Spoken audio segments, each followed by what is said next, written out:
തമിഴക രാഷ്ട്രീയത്തിൽ ദളപതി വിജയുടെ ഭരണം അക്ഷരാർത്ഥത്തിൽ ഒരു സിനിമാ സ്റ്റൈൽ മാസ് എൻട്രിയായി മാറിയിരിക്കുകയാണ്. അധികാരമേറ്റ ഉടൻ തന്നെ തമിഴ് മണ്ണിലെ മദ്യഷോപ്പുകൾക്ക് പൂട്ടിട്ടുകൊണ്ടുള്ള വിജയുടെ വിപ്ലവാത്മകമായ ഒരൊറ്റ ഉത്തരവ് സംസ്ഥാനത്തെ സ്ത്രീജനങ്ങളുടെ കണ്ണീരൊപ്പിയിരിക്കുന്നു.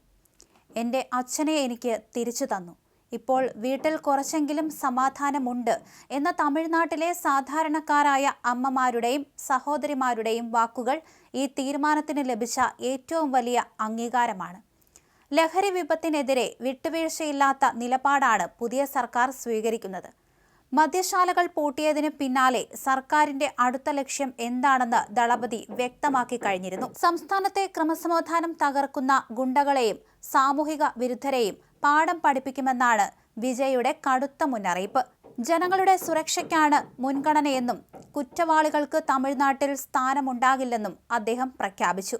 സിനിമയിലെ വാത്തി റെയ്ഡ് പോലെ അതിവേഗത്തിലുള്ളതും ശക്തവുമായ നടപടികളുമായി സർക്കാർ മുന്നോട്ടു പോകുമ്പോൾ തമിഴകം ഒന്നടങ്കം ഈ മാറ്റത്തെ ആവേശത്തോടെയാണ് വരവേൽക്കുന്നത്.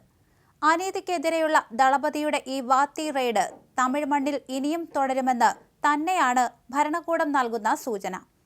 തമിഴ്നാട്ടിൽ ലഹരിമരുന്ന് ഉപയോഗവും വ്യാജ മദ്യ വിൽപ്പനയും പൂർണ്ണമായി തുടച്ചു നീക്കുക എന്ന ലക്ഷ്യത്തോടെ വിട്ടുവീഴ്ചയില്ലാത്ത കടുത്ത നടപടികളുമായി വിജയുടെ നേതൃത്വത്തിലുള്ള TVK സർക്കാർ മുന്നോട്ടു പോവുകയാണ്. ഇതിന്റെ ആദ്യപടിയായി സംസ്ഥാനത്തെ സ്കൂളുകൾ, കോളേജുകൾ, ഹോസ്റ്റലുകൾ, ബസ് സ്റ്റാൻഡുകൾ, റെയിൽവേ സ്റ്റേഷനുകൾ എന്നിവയുടെ പരിസരങ്ങളിൽ ഉദ്യോഗസ്ഥർ സ്ഥിരമായി പരിശോധന നടത്തണമെന്ന് മുഖ്യമന്ത്രി കർശന നിർദ്ദേശം നൽകി. മുഖ്യമന്ത്രിയുടെ ഈ നിർദ്ദേശത്തെ തുടർന്ന് സംസ്ഥാന എക്സൈസ് കമ്മീഷണർ ഇത് സംബന്ധിച്ച ഔദ്യോഗിക ഉത്തരവ് അടിയന്തരമായി പുറപ്പെടുവിച്ചു.